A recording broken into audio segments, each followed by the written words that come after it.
Morning Scrum with Govind Davis.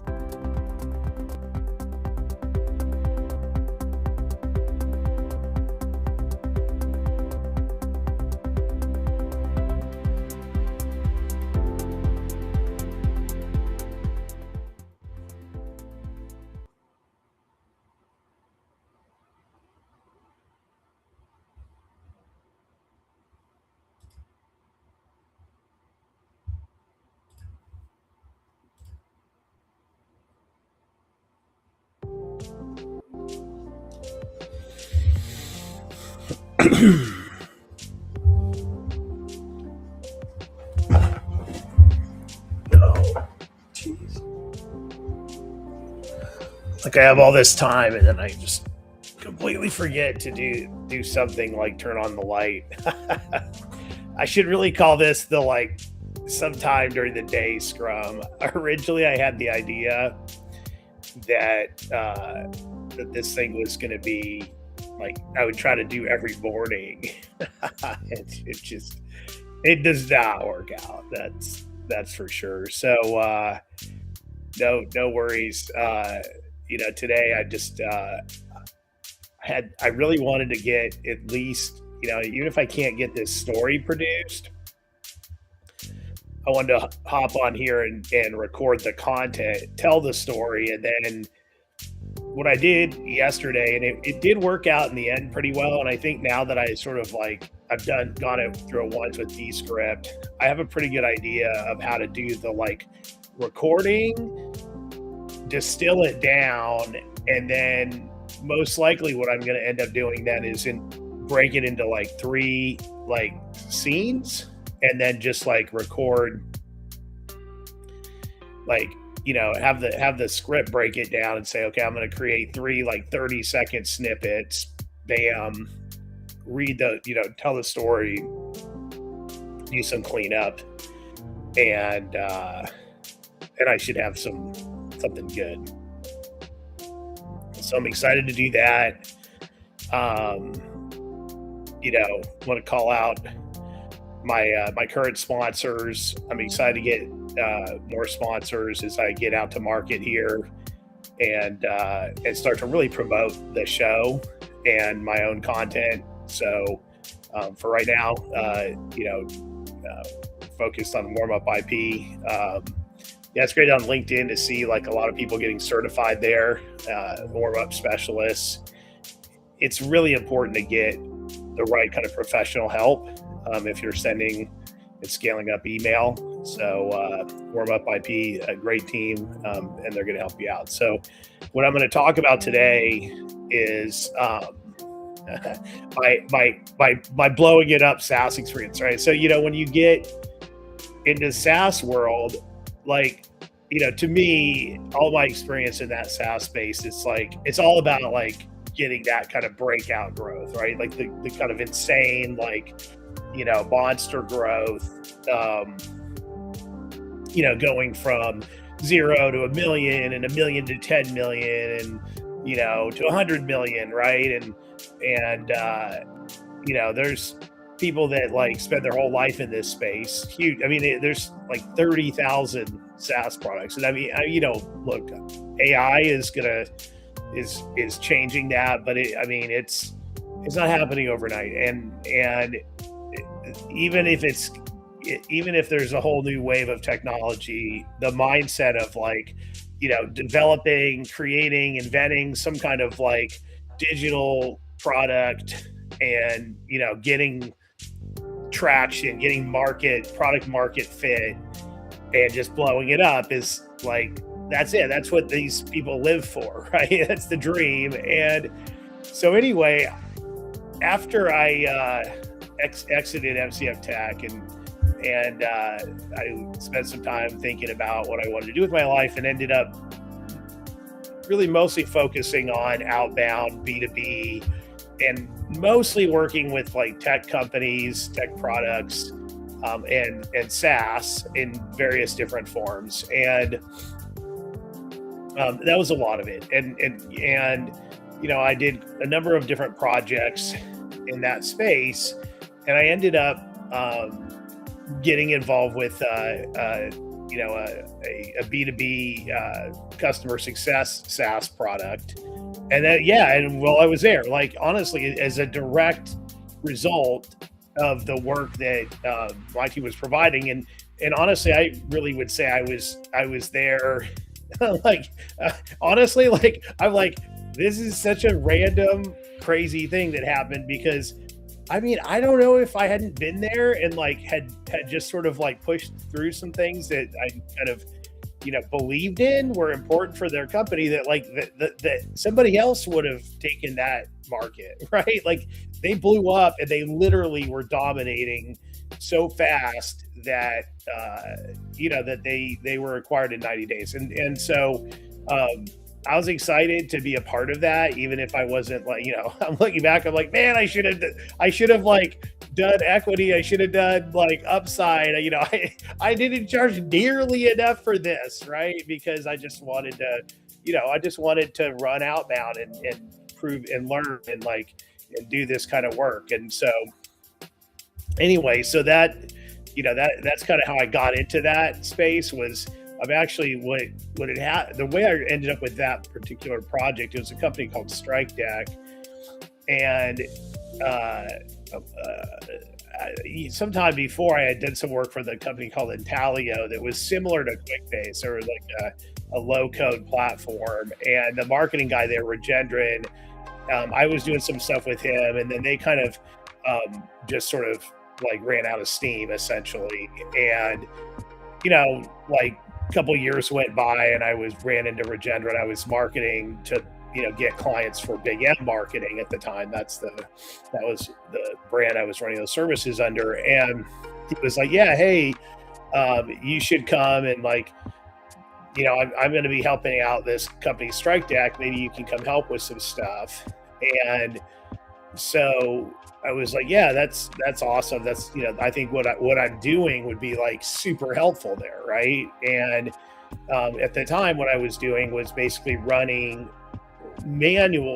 primarily manual LinkedIn. I was also doing a lot of like automated email, but at that time it was mostly manual LinkedIn. I had, like 15 people in the Philippines that were like just running these kind of like highly structured, but like pretty manual LinkedIn efforts. And at that time you could do a lot of LinkedIn connections. It was a little simpler world in some ways, but it was still like to keep track of all that engagement and who's who and who said what. It was a significant effort. So I had, 2 or 3 people, supporting that. And it went up and down because there were times when we were, sending a lot of messages to support events, and it went through different iterations. But I'm going to focus mostly on the first phase of this.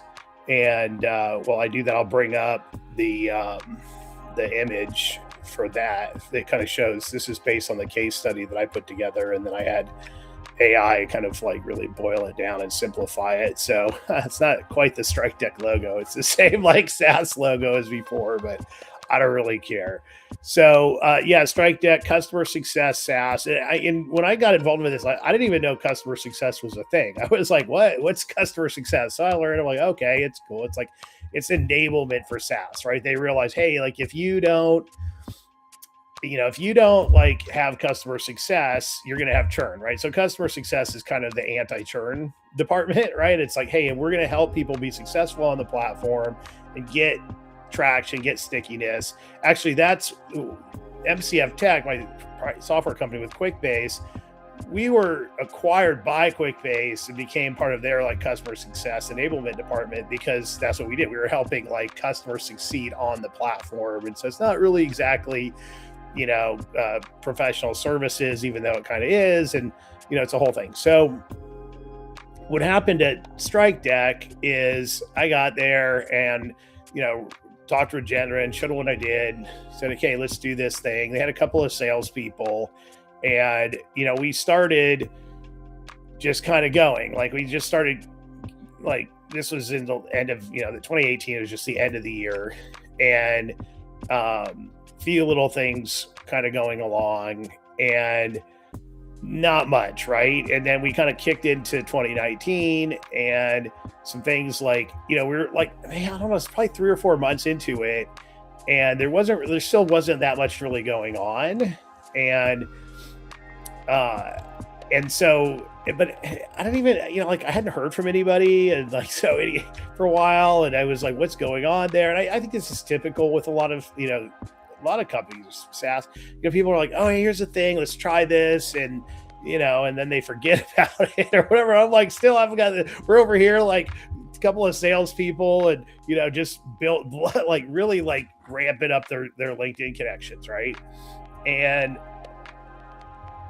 so and they were all like hyper targeted, right? It was like VP, director, customer success at SaaS 1000 essentially, and sort of, and a little bit beyond that, right? And we had some, but it was very targeted. We kind of knew who the audience was. We were getting like, lots of niceties, but nothing really big happening. And then so I circled back to Regender. I was like, hey, do you guys still want to keep doing this? Like, what's happening? He's like, oh my gosh, like I've been off busy doing other things. I'm just doing this part-time.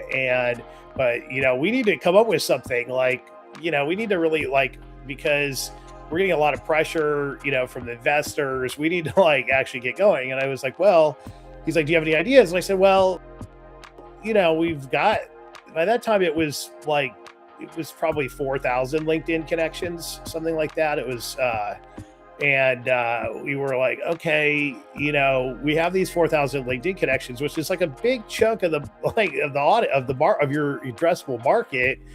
We need to get a message out there. And he said, oh, we've tried these things. We've been trying this survey via email, and it's just going nowhere. And so I said, let me take a look at that. And he showed me it. And I said, that would be a absolutely perfect thing to do on LinkedIn, right? Because it was really like a survey about what's the background and experience of other people in your industry, right? That's a great idea. People love to engage with that stuff. And probably what's happening is they weren't checking it. They weren't really engaging in the email attempt to get people on the survey. But I was like, people are really engaging on LinkedIn. We haven't really offered them that much of interest. And so, we kind of refactored the survey, made about, trained our team, got it kind of ramped up, created all the content. It really wasn't a huge effort, but got organized and started going. And all of a sudden, a week late into it, Rajendra comes back to me. He says, hey, he's like, I get on a web call. And I can see like his face. He's like losing it, right? I'm like, what's going on? And he's like, this thing is crazy. He's like, what happened is everybody wants to do the survey. And the way that we had set up the survey was we needed to ask some additional information or verify some information. And so it ended up kind of involving scheduling a quick conversation with the salesperson. And once the salesperson got on the call, just they said, hey, I just want to double check your background, make sure you use roles, whatever it is for a survey. We're going to send you the survey, when we're done.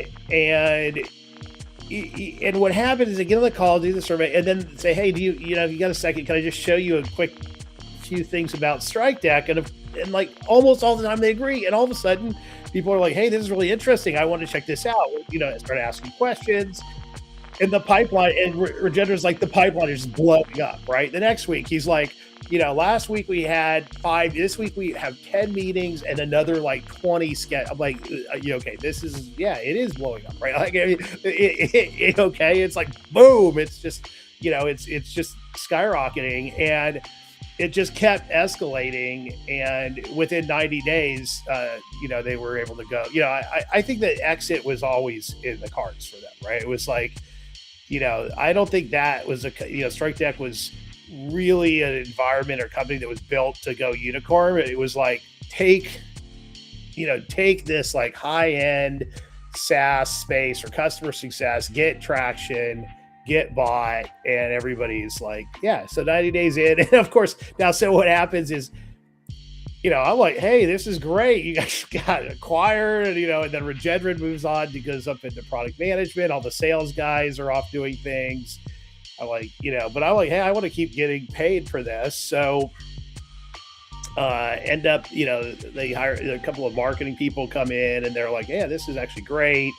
We started, this is kind of COVID starts to roll in, and we're, or pick up, I guess you could say. And we're like, because we for a while, we're doing some inviting people to meetups. And then it starts to kind of turn into like, online events. And, we tried a bunch of, it just kept rolling through it. And honestly, it just continued to produce as we continued, just kept coming up with just, fresh content ideas, templates, just different things. And eventually we started even booking appointments, booking demos. And yeah, I mean, the ROI on this has to be huge. I never got the upside numbers, but my cost per lead for them on this is something like $30. Ow! I should have charged him 10 times as much. Anyway, so that's but I mean, look, it was about the learning and I will say this, like, it doesn't happen all the time, right? There's a kind of there's a lot of strategy, knowledge, understanding how to execute this that you have to have. And no matter how much of that you do, you have to be in the right place at the right time. I mean, there was nothing. I mean, yes, was there? I mean, I think Regendron is brilliant, right? And what he came up with and his approach, and it just the fact that I had been hanging out for 3 or 4 months, just blowing up the sales guys, LinkedIn accounts. Is it luck? It's like, because if we hadn't done that, I don't know what they would have done. I don't know how they would have got a hold of their audience. Yeah. See, this is the problem. Is like, the light goes off, I go away, the camera dies, whatever. I don't really care. It's not worth. So,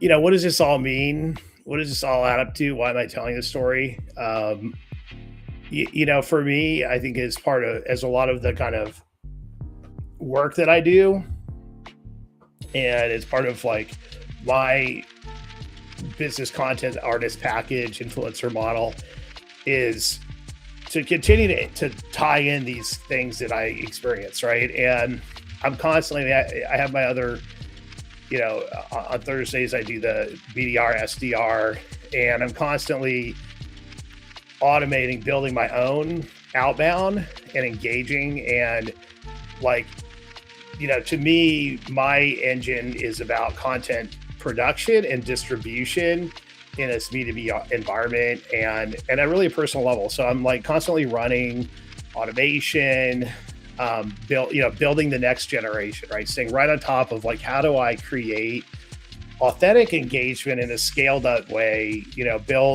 identify, build community type audiences, get people talking, get people engaging, interacting in ways that lead to sales conversions, and that's for myself. And also really just thinking about like, anytime I'm thinking about content, is it like, okay, it's not just content for, it's not just content for, to tell you to put your brand out there, which is great. Like, oh, this is a cool thing. It's real actionable content that to me has an actual like framework for distribution behind it, right? And so like, this is an example, like for Cetacean and Oceanic, I'm just talking with Chris, and I'm like, hey, we need to get out there and start engaging people.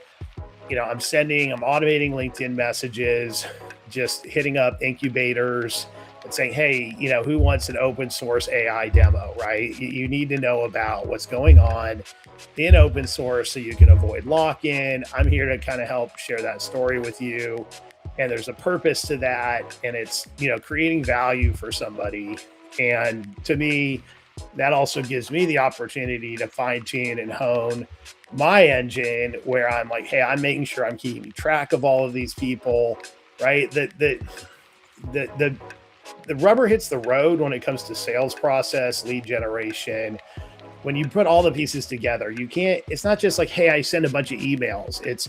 I email people, I keep track of the engagement, I come up with meaningful follow-ups, I organize, I segment, I'm managing these pools of contacts, constantly creating new ideas, new fresh ideas and ways to engage people, whether that's digital content, meetings, events, webinars.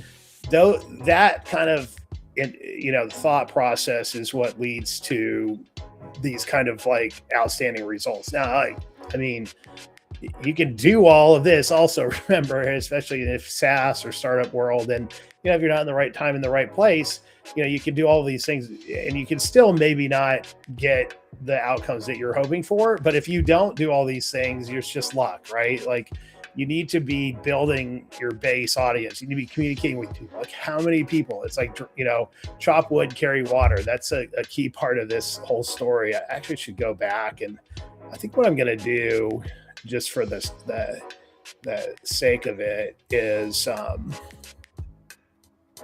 just going to download the actual original case study. And let's see here. Presentations. There it is.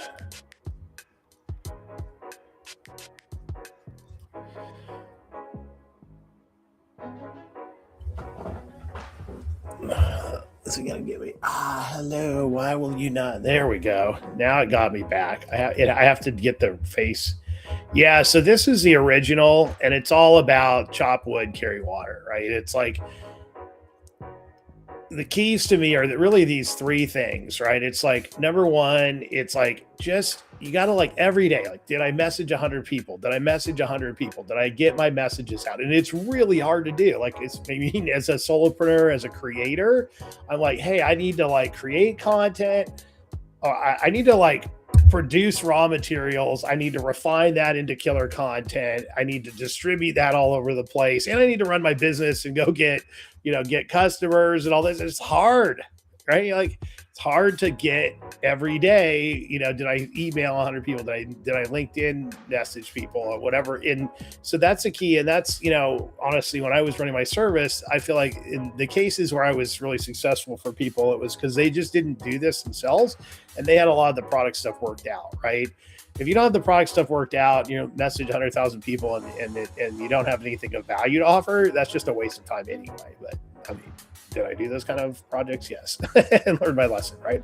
So that's one. The second is really a focus on engagement, right? And that's about like, who's your community? What do they want? What kind of things get them excited? In this case, we had a really solid, clear ICP, right? It was VP, Director of Customer Success at SaaS.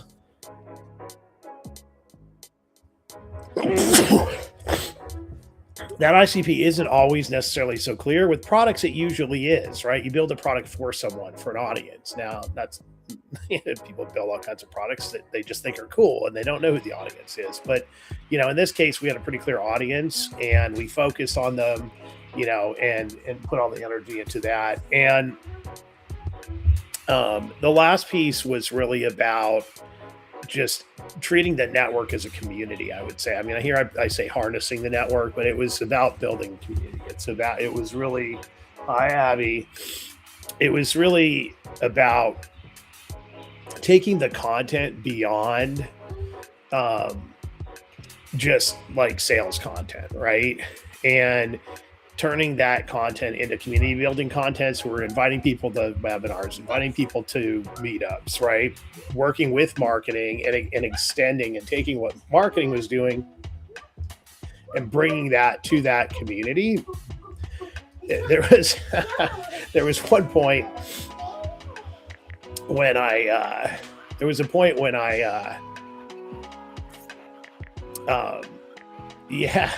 sorry. So there was a point when I was looking for ideas. I met with, after their salespeople left, we switched. We ran the LinkedIn for their marketing people, and actually got better engagement with the marketers than the salespeople. And also the other thing about running LinkedIn with salespeople is they leave all the time. So you get them, 1,000 net killer connections, and then they leave, and we get all the data, but you kind of have to reforge that, and it created some sort of setbacks in some ways. So that's why 2019 actually ended up low because we got to 4,000, and then we had to kind of go back and rebuild all those for the marketing team, who stayed on, and they were on until Medallia eventually got bought by somebody else, and then everybody disappeared. I'm like, they kept sending me checks, and I'm like, who do I even call to say to stop sending me money? Because I don't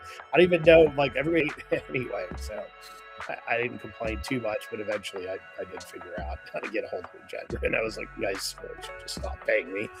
So, that's the tail end of the story. But so there was a point when I was connecting with the marketing team, and I was like, hey, I noticed you guys have like a podcast with like 100 episodes that nobody watches, right? I'm like, what if we just start promoting the podcast and include that, and then once it kind of gets a little bit of momentum, we'll invite VPs and of customer success to be on the podcast. Oh my God, what a great idea, right?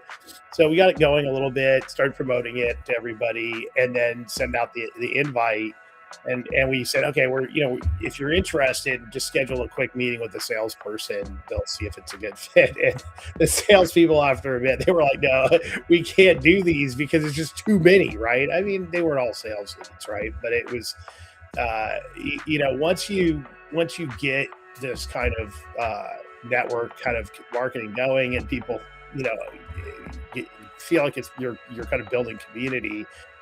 Getting people engaged is so easy, right? I mean, a lot, I'm not saying it's easy to get there, but that takes a huge amount of work. But once you've built that trust and authenticity or authentic relationships with your community, then getting them to show up is straightforward, right? Just invite them and they'll come because they trust you and they know you.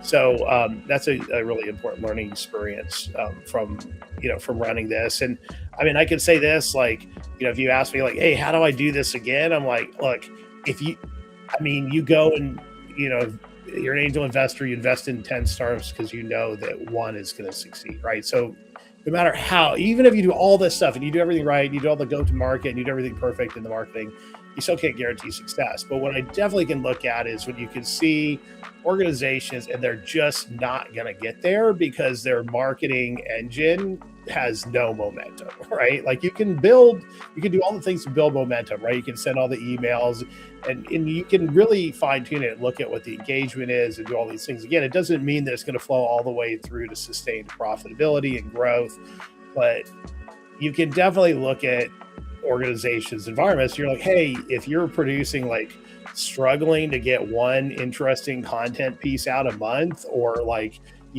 spending 3 months trying to figure out how to do a webinar that like nobody attends, that like you're not getting there, right? You're not creating momentum. So it's usually pretty easy to see where this kind of is failing to meet the moment, this kind of marketing energy. Anyway, I'm excited to tell this story, and hopefully there's some good nuggets that come out of this. I love to create content to tell stories. I'm going to fine tune some of my offering. Right now, you can get $400 off my basic plan, and I will create a killer piece of content for you. It will, I'm going to record and turn it into like beautiful, like compelling things that tell stories, talk about how, really insightful and authentic insights about your product, your service, and looking forward to, the more I go into this, the more I'm like, I just want to yeah, I love think about consulting, or do I help people with, I'm like, yeah, it's fine. But you know what?